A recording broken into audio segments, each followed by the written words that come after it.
আজকে শতকরা বা পার্সেন্টেজের পার্ট 2 নিয়ে এসেছি। আজকে একটাই টিপস দেখাচ্ছি।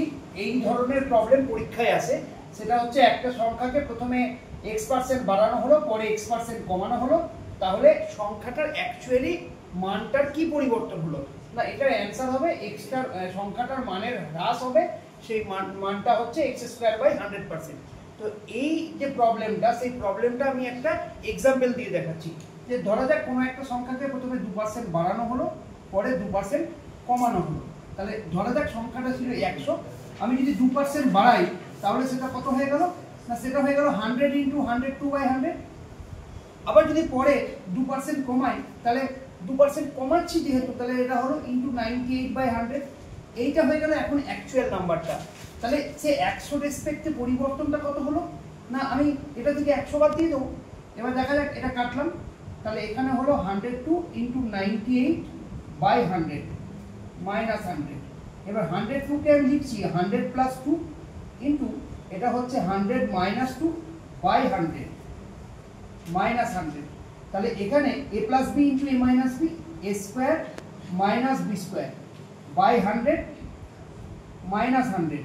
ক্যালকুলেশনটা দেখি, এখানে যদি 100 × 100 লসাগু করি, তাহলে এখানটা 100 এলসিএম হচ্ছে, উপরে হচ্ছে 100² - 2a² -100 × 100 100²। তাহলে এই 100²টা কেটে গেল, তাহলে আলটিমেটলি হলো -2²/100।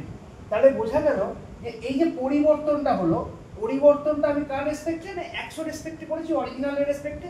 তাহলে কত পার্সেন্ট পরিবর্তন না, এখানে 2% বাড়িয়েছিলাম, 2% কমিয়েছিলাম, তাহলে 2a²/100 এইটা হচ্ছে পরিবর্তন। যেহেতু এখানে রেজাল্টটা মাইনাস, তাই এখানে কি হলো, হ্রাস পেল। তাহলে আমি দেখতে পাচ্ছি কোনো সংখ্যাকে যদি x% বাড়াই, পরে যদি x% কমাই, তাহলে সংখ্যাটার মানের হ্রাস হবে x²/100%। তাহলে এক্ষেত্রে আমরা বলতে পারি যে যদি প্রথমে কমাতাম পরে বাড়াতাম, তাহলেও এই ফিগারটাই থাকতো, এটা প্রথমে থাকতো, এটা পরে থাকতো, তাহলেও একই রেজাল্টই হতো। তাহলে আমরা ক্লিয়ারলি বলতে পারি 1% যদি বাড়াই 1% কমাই, তাহলে তাতেও কমবে। যদি 2% বাড়াই 2% কমাই, তাতেও কমবে।